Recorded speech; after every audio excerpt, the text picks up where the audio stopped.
start our discussion by first having having the a little bit of the introduction of what is environmental science.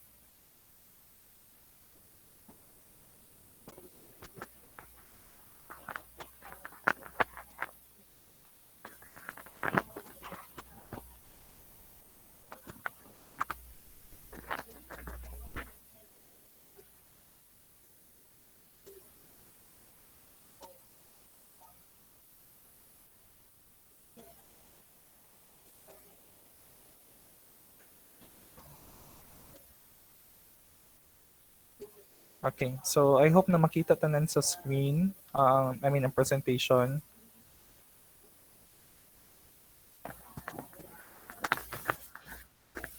Makita na po, sir.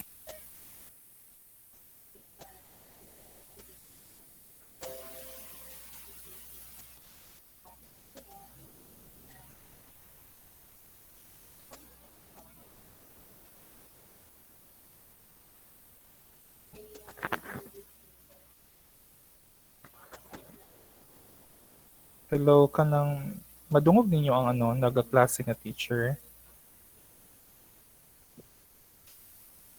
Wala, sir. Okay. Sige, sige. That's good. Anyway, um, so as you can see in the screen, okay, we have the introduction for the environmental science. So let's talk first on what is or what is environmental science all about. So basically, when we talk about environmental science class, this is the study of the interaction of humans with the natural environment and issues or problems in regards with the environment. So these interactions of humans with the natural environment kasi um, basically when we talk about environment, we have the living things and the non-living things. It composes I mean it involves this different component which is yung non-living at saka living things. However, yung humans, we are the one that is somehow living here.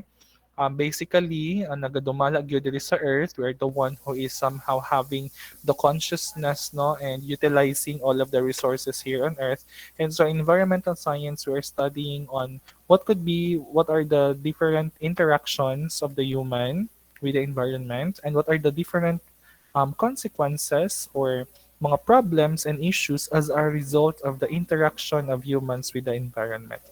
And when we say environment also, it includes all conditions that surround living organisms. We have the climate, the air and water quality. We have the soil and landforms, and we have also the presence of the other living organisms. So what we refer with the word environment. No, it includes all conditions.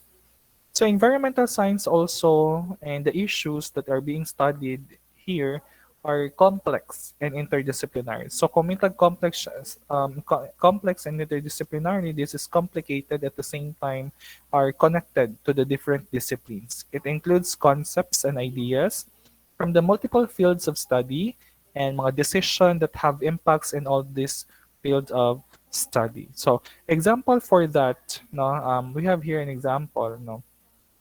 Imagine at the center of the circle or in an organizer or in a chart is what we call the environmental science. Environmental science deals with or involves economics, it involves geology, it involves engineering, it involves chemistry, meteorology, ecology, politics, and other branches or disciplines which are somehow connected with the environmental science. So on this one, we have here a community.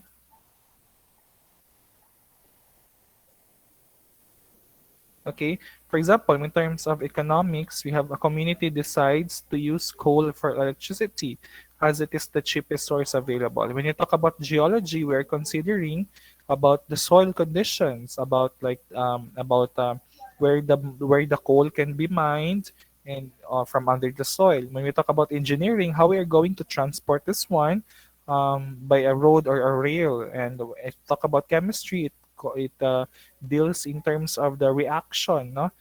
If the coal will be burned at a power plant, so there will be air pollution that could be released, and then the pollution will somehow ano to, will be the reason nga no magkaroon tayo ng acid rain or acidity in the atmosphere. And also in meteorology, we have the acid rain somewhere downwind, and we have ecology when it stresses the plants, affecting their nutrients. And sa politics naman, syempre dito ma-involve ang mga different laws, no, that are passed in terms of protecting our environment or dealing about the pollution. So as you can see, that environmental science actually doesn't stand alone. It does have a connection, or it is interdisciplinary. It has some connection from the different disciplines. It has relationships, no, coming from the different disciplines. Now, now the first topic that actually we are going to focus would be all about the basic um, concept of what we're going to study, or the basic concept or content that we're going to study first here in environmental science is what we call the word um, ecosystem.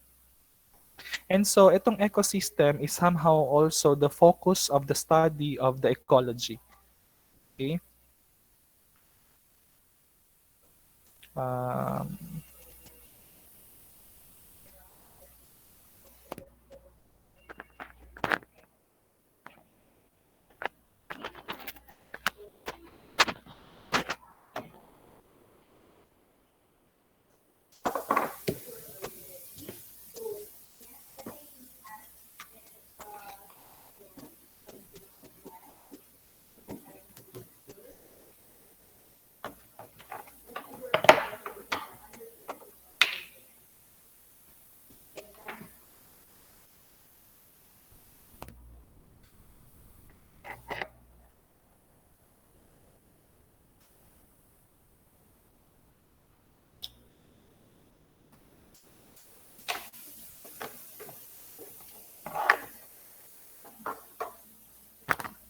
okay.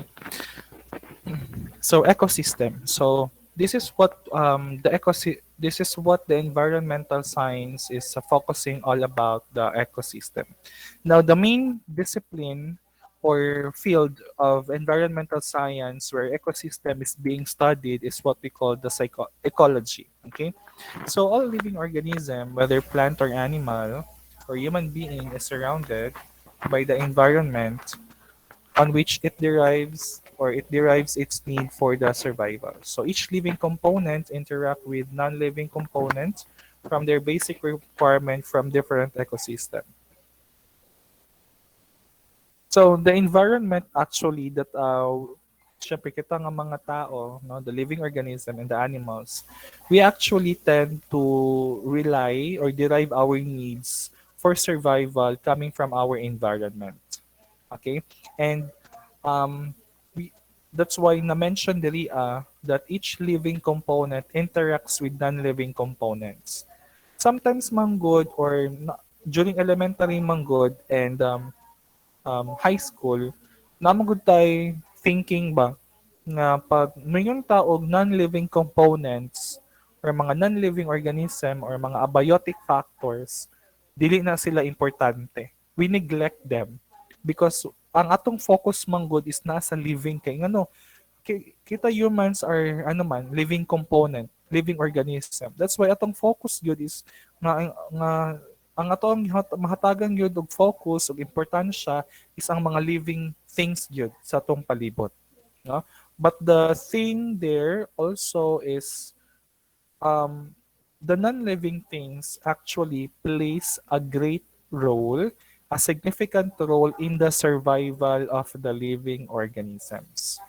Dili ta mabuhi mga tao, mga hayop without the help of the non-living components. Okay?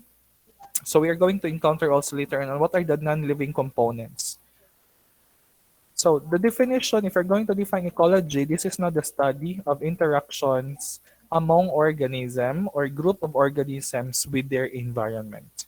And the environment that refers here are composed of the biotic and abiotic components.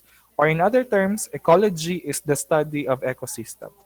Ang pag-study sa ecosystem is called ecology, and ang environmental science also focuses on the study or involves ecology. Isa lang ni siya sa mga gi-involved sa environmental science ang pag-study or ang ginatawag na to study of the ecosystem or the ecology. Okay. However, diri sa ato ang course class no nga G15, we are not somehow giving sa tawag ni focus or emphasis on the deepest no on the deepest content or topic or context of the subject. This subject itself, environmental science, is, di ba, nagani mga kurso, di ba, nga BS in Environmental Science. That's a course already which is they are going actually to focus or to give emphasis on the different aspect, no? Mas detailed. So, dili sa Environmental Science and G15, we are actually dealing on a general overview. Okay? General concept, an overview of what is all about environmental science. So, environmental science class will actually give you knowledge regarding on our environment. Okay, as what I have said, what is the environment composes of the biotic and abiotic components. Okay, yon. And in the ecosystem class is the interactions. Okay, according to here, interactions also of organisms. Okay, yon. Ano man good class lisod mang for example, it would be hard for you kung ikaw mismo nga nag-advocate. Okay? Ikaw gusto ka mag-ano nga kanang nag-advocate ka, for example, okay, o kanang ano, kanang save Mother Earth. Uy, save Mother Earth. Ano, sikag ingon save Mother Earth pero ikaw mismo wala ka kabalo kung ano, save Mother Earth kay kanang ano na wala na tay puy anan. But the thing there is even the definition of biotic component, what is an environment, what is an ecosystem, wala ka kabalo, di ba?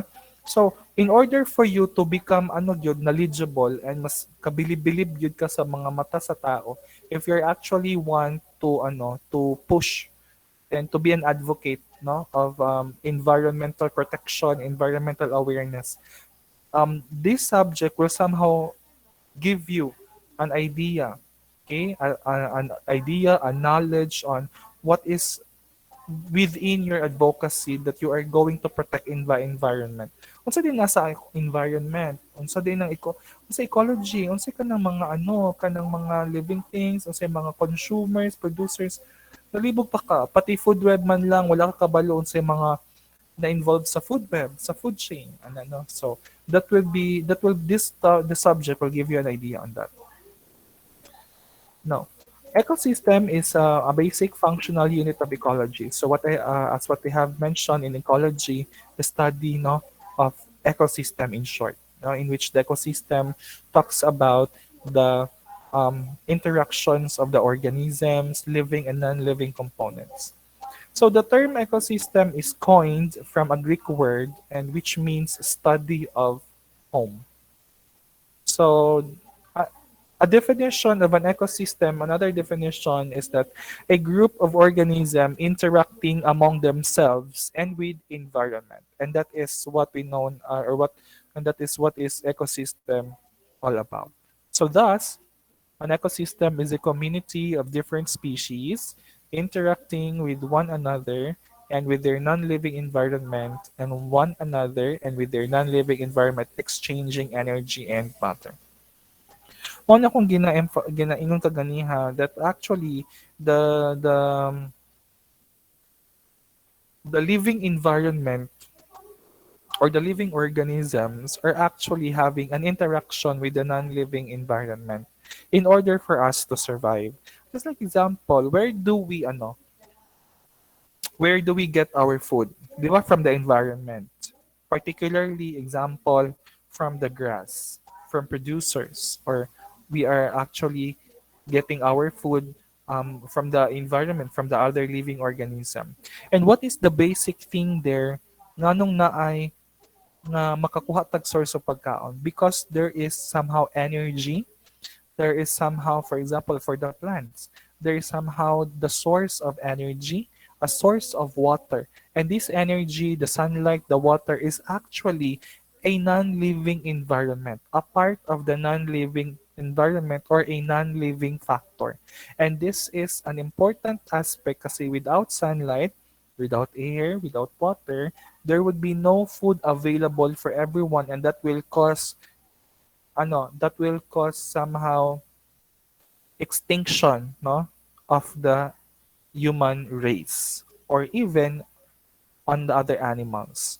No, extinction, no, magkakaroon tayo ng problema in the supply and demand, magkakaroon tayo ng crisis, no, sa pagkain. Why? Because there are no enough source of water.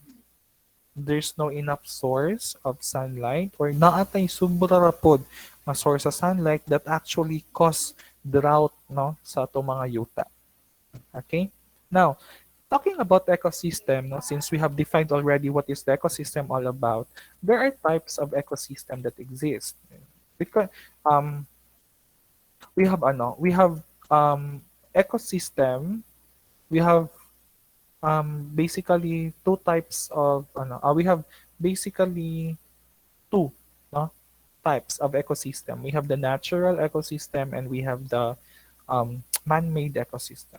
Now, for the natural ecosystem, basically from the word natural, meaning it doesn't even involve human interruptions or mga enhancement, no, coming from the humans.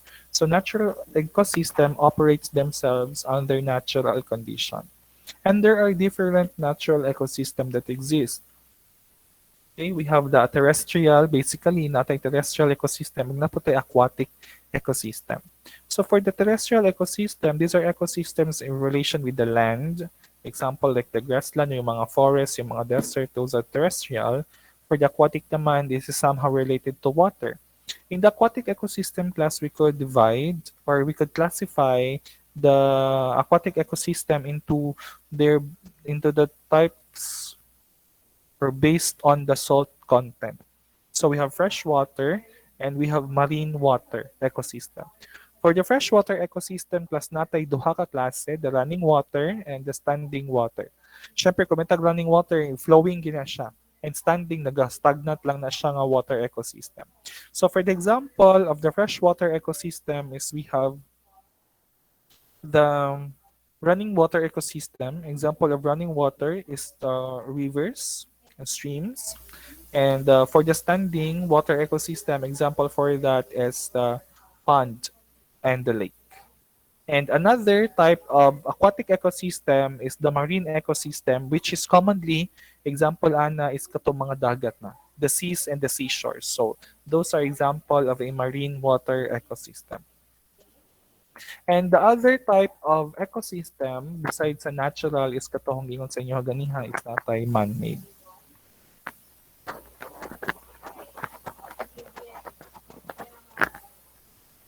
So, natay man-made nga ecosystem which is operated or maintained by man himself. Okay, example for that one are the croplands and gardens. Madungog akong tingog class pero hinay lang. Dungog, sir. Pero hinay kay sa gabi ha. Yes, sir. Okay.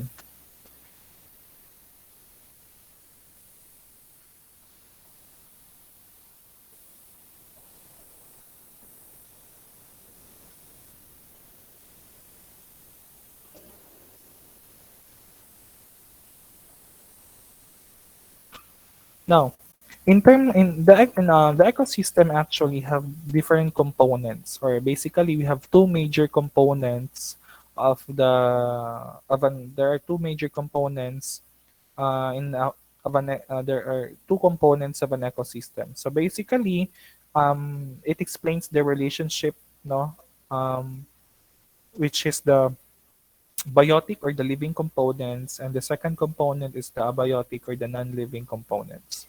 So these are the two components basically of an ecosystem. So if we talk about biotic components, these are the living organism or the living members in an ecosystem collectively form. Its community is called biotic components or biotic community. So what are the living organism or the living members of this biotic community? is we have like plants, the animals, and the microorganisms, or in other nga mga labels or terms or words are producers, consumers, and decomposers. So these are the biotic components of our ecosystem. Okay. Now let's start first with the members of the components of an ecosystem or the classification. So, na-mention kanina that examples of the living organism are member biotic component or the producer, consumer, and the composer. Now, diri um, in an ecosystem, in a living component living ecosystem ta or living or biotic component ta kas, um, ang mga members nga naa sa biotic component can be grouped into three based on do how they get food. First one is the producer, we have the consumer, and the decomposer. Ang producer mo niya mga plants. Okay, sa ato ang biotic component sa living environment. Ang consumer mo ni tanang animals, mapatao, langgam, um, four-leg animals, and mga fish, tanan-tanan ng mga animals. Mapa-tertiary, mapa-aquatic, basta kay animals. They're considered a consumer. And the last member of our biotic component in our living organism na component or community is the decomposer, which are the microorganisms. So, ato ni siyang isa-isa ho, no? So, first one is the producers. Or, ang pangalan sa producers class is autotroph. Okay? Now, proceed, okay, tanawan na bali na. So, producers synthesize their food themselves through the process of photosynthesis. Okay? So, um, photosynthesis, I'm sure that you have already encountered the term photosynthesis or even natudlo mo ana or no naklase mo ana dati sa inyong high school. So photosynthesis is the process in which the plants or ito mga producers are actually can manufacture their own food. They can survive on its own. Kita mga tao, sir, ang tao, sir, dili siya ma-consider nga producer. Okay.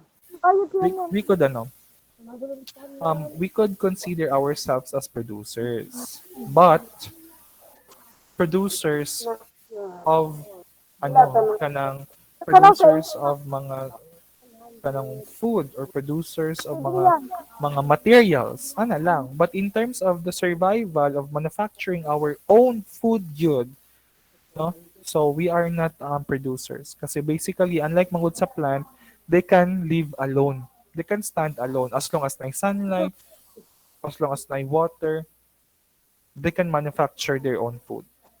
Okay? So yung photosynthesis class happens by the help of the carbon dioxide and water plus the sunlight and chlorophyll. As you can see no, mo na equation sa baba, you have the carbon dioxide plus water, and with the help of sunlight and chlorophyll, it produces carbohydrate or the sugar na C6H12O6 and an oxygen. So kanang carbohydrate mo na siya ang ginakaon or ang gina-consume no mismo nga na food no sa mga plants. And that process is called photosynthesis. So as you can see here, okay, you have the solar and then the chlorophyll, the carbon and water, okay, will enter or will by the help also of the chlorophyll and the sunlight, there would be the production no of the molecule, a sugar molecule, sa C6H12O6 plus the oxygen molecule. Next one, consumers. Okay? So, kita nga mga tao, we are basically consumers. Consumers are also known as the heterotrophs. Okay? Heterotrophs lang. Dili na siya to trophs. Okay? So, heterotrophs. So, example for that, mga consumer, syempre, insect, rabbit, goat, deer, and cow. However, class, itong consumers can be classified no, into three. First one is the primary consumer. Ang primary consumer, these are basically sa kung mag-level kita no, kung atong ano gid siya i-categorize, ang primary consumer are also called herbivores. kay sila man ang primary sila kay sila man ang direct nga mag-feed no sa mga halaman, plant eaters.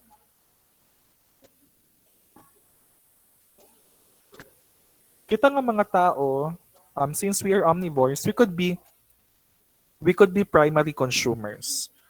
It depends upon on the food web or food chain nga kung asa ta na belong. Okay? Kung sa food chain, we can be primary consumers, which are plant eaters. However, we could also be secondary consumers or the primary carnivores. So, secondary consumer siya, the one that eats the primary consumer. Yan, ang secondary consumer are mostly, no, mostly mga primary carnivores. Most of them are meat eaters and they actually depends their food on the herbivore. Example na frog, cat, snakes, foxes. And then we have also for the tertiary consumer. Ang tertiary naman is still carnivores, meat eaters, and actually they depend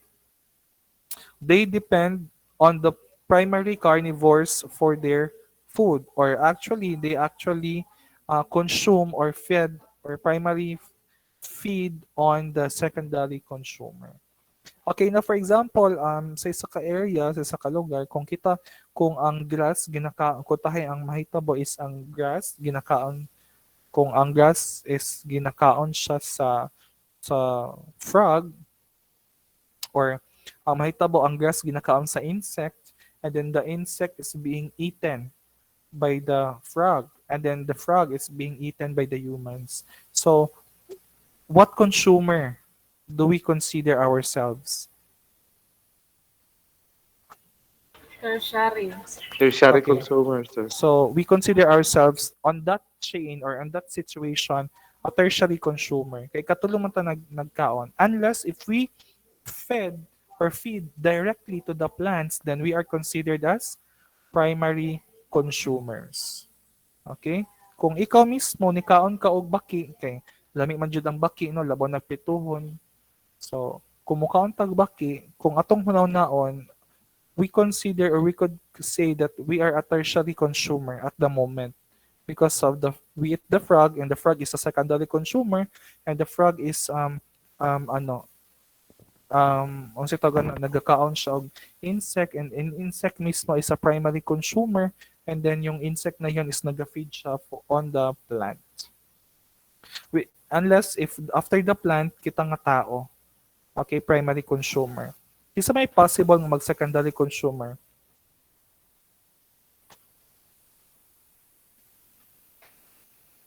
Napabay pwede mag-secondary consumer?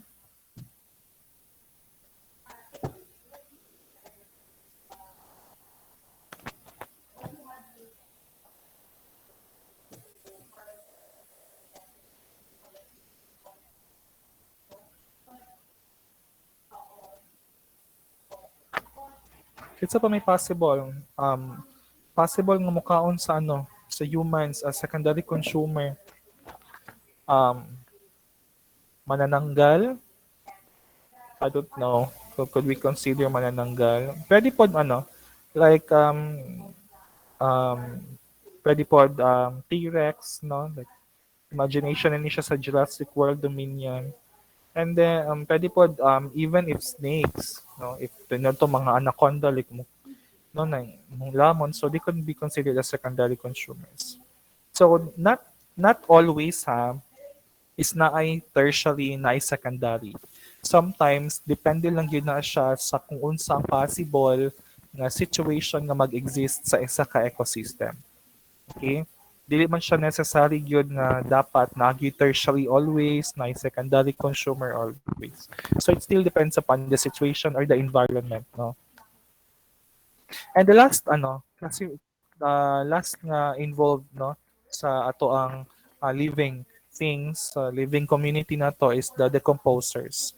So decomposers actually are the microorganism. It's like the bacteria and the fungi. So what they did or what they are doing is that they are going to attack the dead bodies of producers and consumers, and they are going to decompose them. So, if they're going to decompose, syempre, katong mga compounds nga naa sa lawa sa mga dead body will be released and will be converted and become anorganic nutrient which will be used by the plants. Okay? Kasi ang kanimo maguna sa tong lawas class,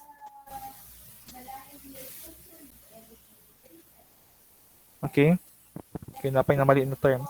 So, dili mo ato mong lawas are composed of inorganic nutrients.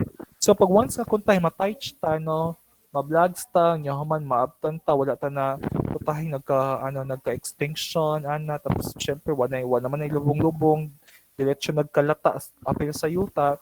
So, katong mga inorganic nutrients nga nasa tong body like the phosphorus, the nitrogen, the sulfur, na nasa tong body will be part of the decomposition. However, the inorganic nutrients na katong mga sulfur no, they will be converted they will be converted into simpler compounds by the help of the bacteria and fungi. And if we talk about converted into simpler compounds, it will become organic. In an organic form, they are going to be decomposed into organic form, which are form na siya nga mas ginagamit sa mga living organism or sa mga producers, sa mga tanom. Okay? So, kailan magud na siya ma-convert into organic form kasi ang organic form is the one that can be absorbed by the plants that will help them for their growth and for their development sila. Okay? Next one is the abiotic or the non-living components. So, we have here the non-living components. We have two components. Basically, we have the physical. First one is the physical. So physical component, they include the energy, climate growth, and living space that biological community needs. Physical components, these are components that are useful for the growth and maintenance of its member. Okay? So example are the air, water, soil, and sunlight. So kanang mga soil, no, the stone itself, kanang the oxygen, the air, the water, no, the sunlight, temperature, humidity. Those are actually the physical component of our environment or in our community. Okay? And so dako na siya og role, no, nga ginagampanan. Okay, example. Okay?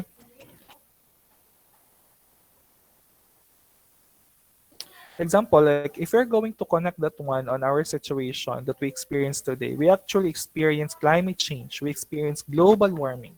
So I want everyone also to I hope that everyone will also realize the significance of the relationship or the connection between the biotic and abiotic components. So, nga na naka-experience ta ana karon ang global warming and climate change. We do experience this one because the biotic community or the living components of our ecosystem doesn't even actually give importance to the existence of the abiotic components. Sometimes magbasitag reklamo nga, "Asa man ni uy kanang polluted na ana-ana init aking kalibutan ana-ana." No? Because nakalimot man gud ta nga kaning atong mga actions, kaning mga ginahimo nato have an effect to our environment. And if we are going to talk about environment, isa na dito nga component class is 'di ba ang abiotic component. So in other words or in other term, the existence of the abiotic component, okay? Ang iyang richness, ang iyang quality of the abiotic component will depends on how the biotic community is doing. Okay? Kutahay ang isa ka biotic community, kita nga mga living organism, kita nga mga tao, is actually we are if kita nga mga tao, we are actually um,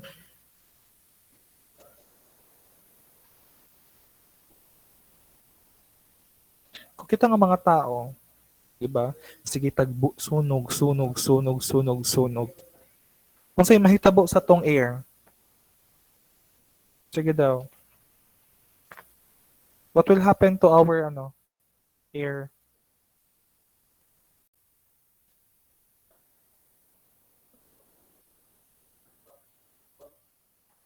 Plus, what do you think will happen to our air? if we're going to continue burning plastics and garbages, improper Polluted disposal ang of air, sir. garbage, Polluted, sir. okay, our air will become polluted. Okay? And the quality of air that we have will be ano na, worst, no? Nagka ay, sorry.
Okay, so back tayo, no?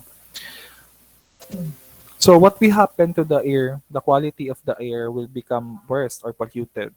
And so kabaluta, di ba, na tungod kita na living community ato mabinuhatan, apektuhan ang physical component ng abiotic community. And just like here, the air is being affected, or it could be the water is being polluted. So how does this physical component now can help the plants, no?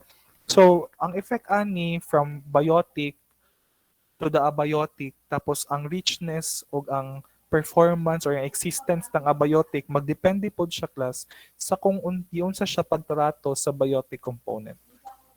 So we have here a connection, no, between of the two. Dili kay kita nga mga tao bahalag sige taglabay-labay ang physical component, wala naapektuhan ang water, okay lang ang soil, ang ato ang temperature sa kalibutan okay lang. So dili, no, tanan manggod nga tong ginahimo is na affect sa abiotic component. That's why gina-neglect na tong abiotic component, in which it has a direct effect to the existence of the biotic component. We humans would actually not survive, animals could not survive, okay, we would become extinct, no, if ever we are not going to give a value or importance of the existence of the abiotic. So how do we give importance? By um, putting discipline to the actions that we are doing, to the things that we are doing in our environment. Okay, the third one, the chemical component, is that chemical components. So chemical components are actually the sources of essential nutrients. So we have examples here like mga organic substances, we have mga inorganic substances. Okay? So chemical, it's all about the essential nutrients. So the function of ecosystem can be understood clearly that the function of an ecosystem is actually also to allow the flow of energy and cycling of the nutrients. So to understand clearly the nature of ecosystem, its functioning should be thoroughly also understand. Para mas masabtan nato ang nature gyud sa ecosystem on what also is the function of an ecosystem is that we also need to understand its function. To understand what is ecosystem, we need also to understand its function. So the function of ecosystem can actually be or can be classified or has three types. The primary function of our ecosystem is that it manufactures starch or it undergoes the process of photosynthesis, no? Mo na siya ang primary function ng natay ecosystem. Kasi kung wala tayo ecosystem class, kaya kung itong ecosystem, as what I have said, it's a living and non-living. And the plants is actually relying on the biotic component, the amount of sunlight, the water, and so the primary function is to produce photo or to undergo photosynthesis. Because by the production of photosynthesis, all of the living things will be able to survive. Okay? Katong mga carnivores, makasurvive to sila. Nga naman, ang ilang ginakaon nga mga primary consumers are feeding on the producers. Nagkakaog tanom. So, for example, a tiger feeds on the goat, no? Gikaon lang goat. Mabuhi gid ang mga tiger lion kay ang goat pod is nag-feed pod siya sa plants which is para pod makasurvive ang mga goat, no? So that's the primary function of the ecosystem. Secondary function is that the distribution of energy in the form of food to all consumers. Without um, I mean, without the process of photosynthesis and without the existence of the abiotic component, now as you could see, there will be no distribution of energy. And so knowing that the energy is the basic ingredient also of how we survive, of the source of energy that we have. Okay? Ana. And the last function, the tertiary function, is that all living systems, okay, correct pa na ako na all living systems dead at a particular stage. And these dead systems are decomposed to initiate the third function of the ecosystem, and that is cycling. Ang katulong nga function, the highest function of the ecosystem is for the cycling of nutrients. Katong mga cycling atong hibaw-an, no? Katong sulfur cycle, water cycle, nitrogen cycle, carbon water cycle. No, the different biogeochemical cycle is the tertiary function of the ecosystem. No? Tungod sa the ecosystem allows the cycling of nutrients. Dili mo guna pwede, like, kung wala mo tayo cycling of nutrients class, maglisod ta lang. Imagine, kung dili di ba imagine, the water itself, no? The water is also involved in the cycling of nutrients or cycling of the components here on Earth. Okay? Imagine if the water could not be could not would not undergo would not undergo cycling, no? Again. Asam ta mangitag tubig kung after evaporation pag adto sa langit walay precipitation mahitabo.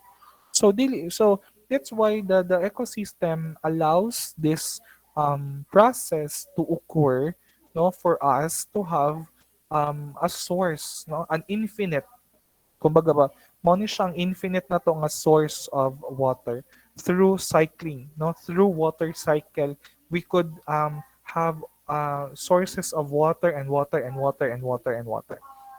Okay. And the functioning of an ecosystem may be understood by studying also with the following terms like energy and material flow, the food chains, food webs, and the food pyramids. Okay, so we have here the energy flow in the ecosystem. So basically, in our ecosystem, natay ginatawag nga energy flow. And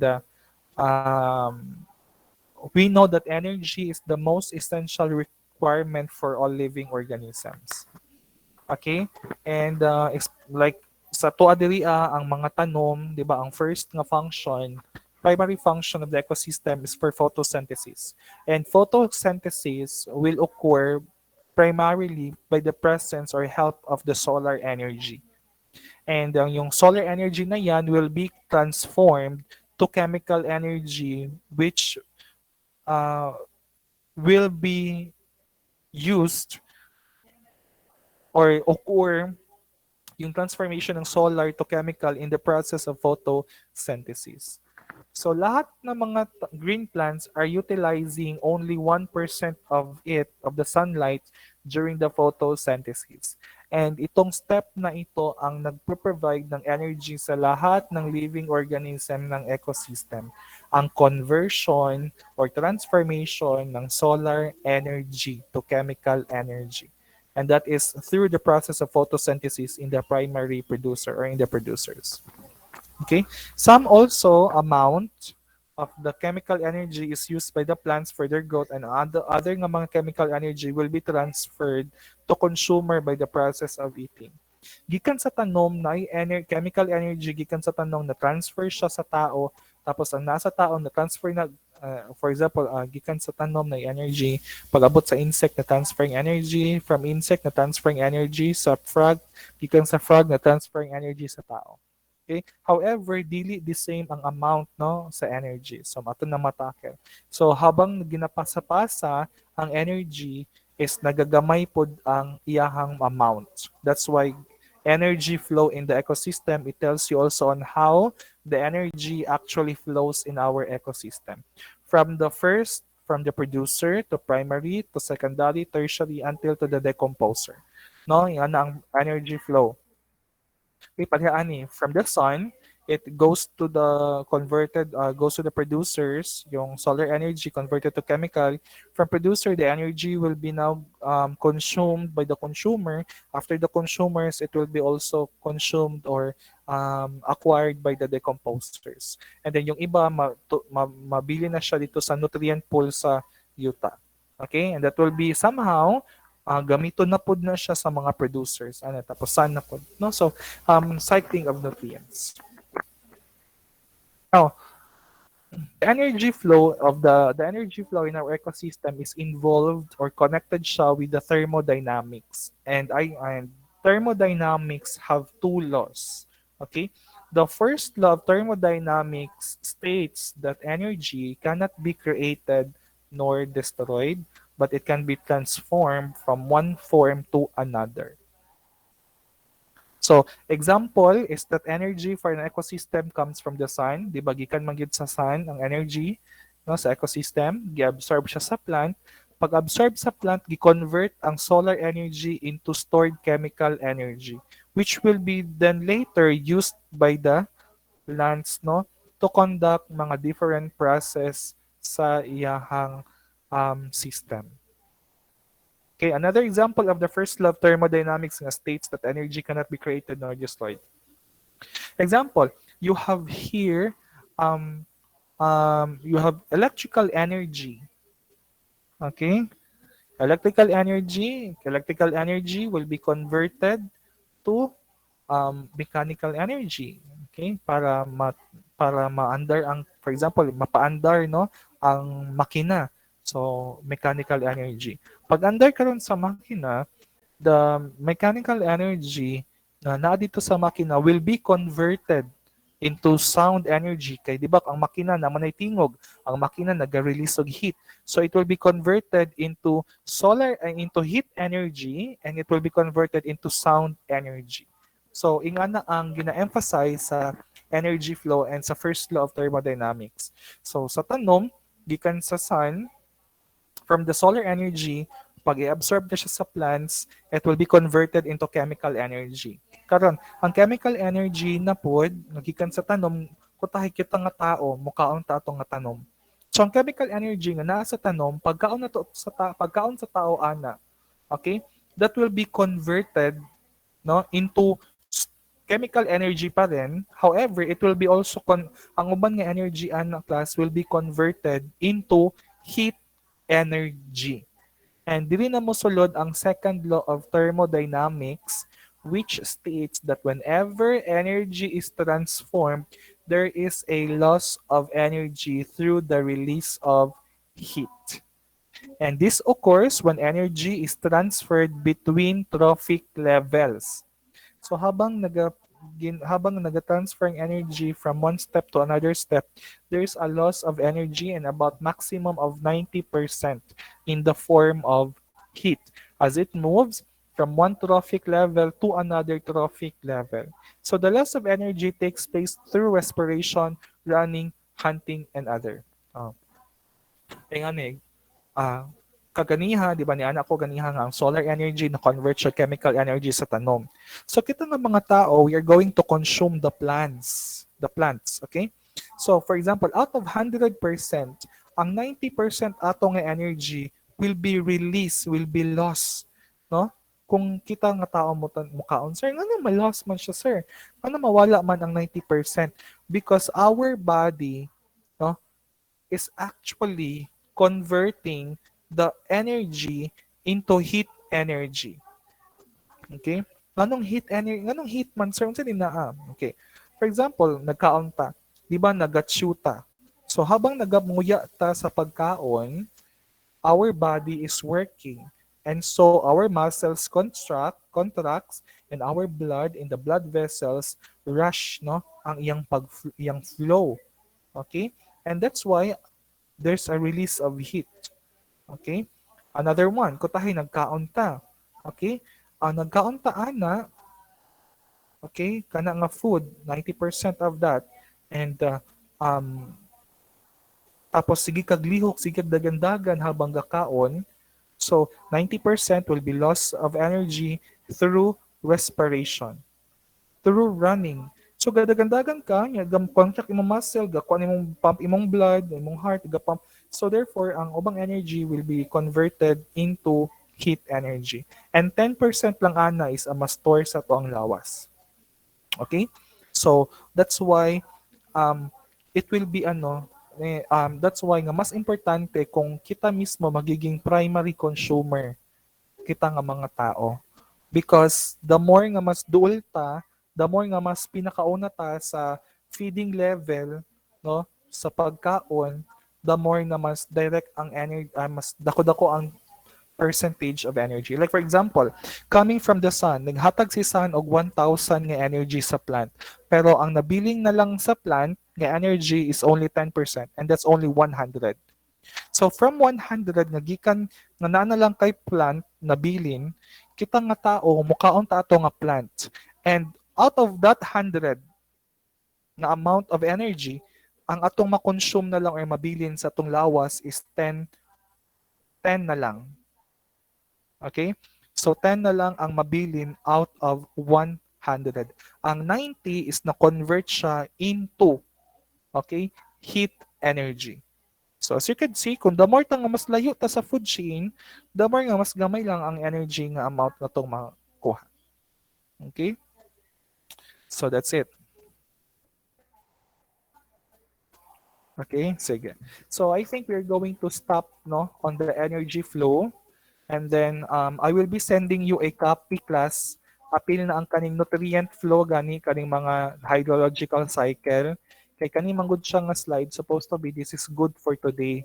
Nya human nakulangan ta sa time kay tungod lagi naunsa man ko nga nakalimot man ko nga 2 man day start dili man day 2:30. So that's why dito na lang takutob sa Love Thermodynamics. I will be sending you the copy of this presentation and then studyhin na lang ninyo ni ang kaning nutrient cycle. However, kaning mga nutrient cycle, i-discuss maghihapon na ko ni siya next week, no? Sa Monday.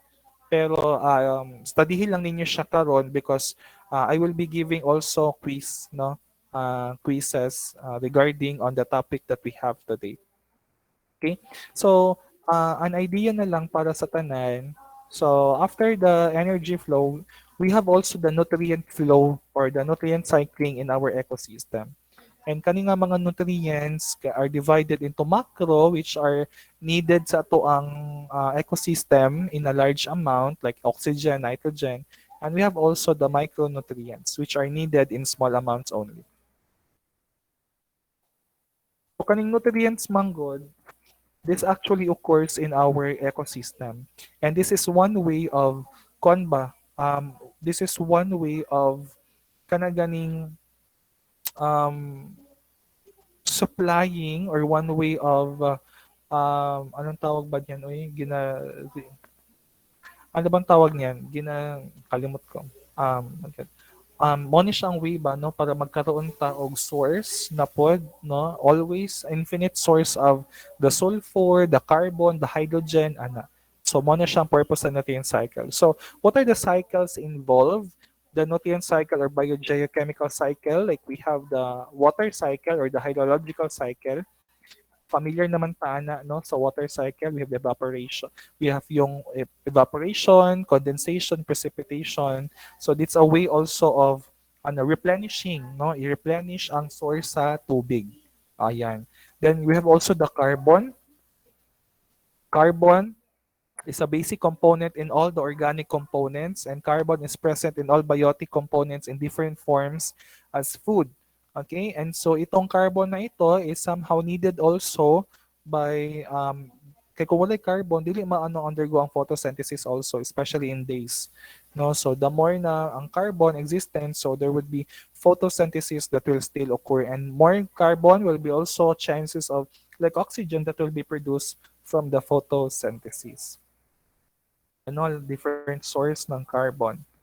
Okay, from burning wood and fossil fuel, gikan sa mga primary consumer, sa atong lawas, as what I have said, atong body is na carbon. No?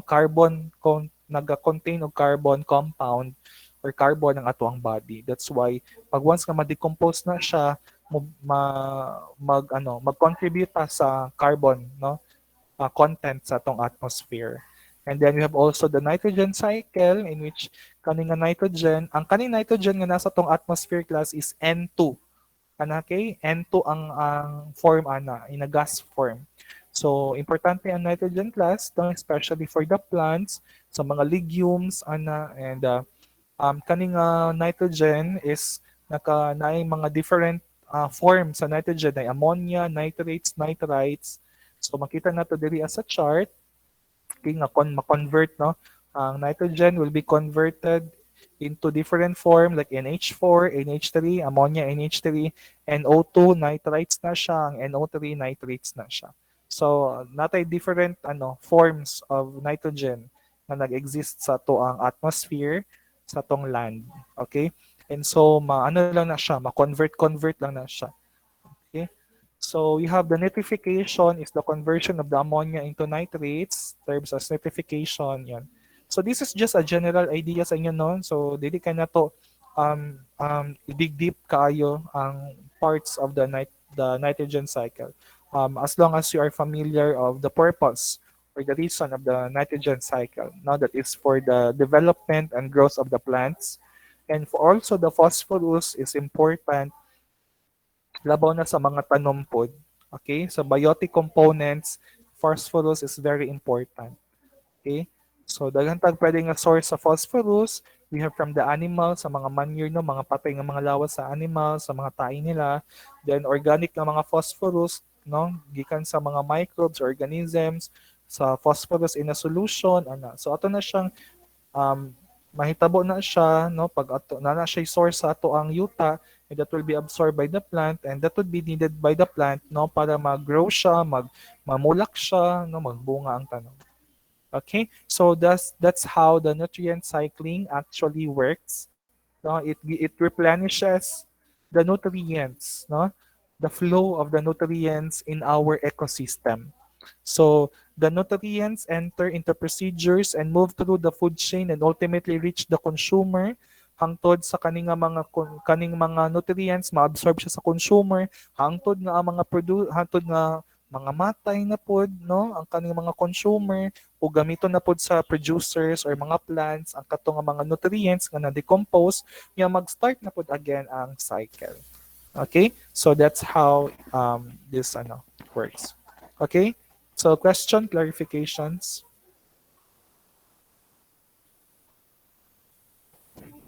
Na Wala na po, sir.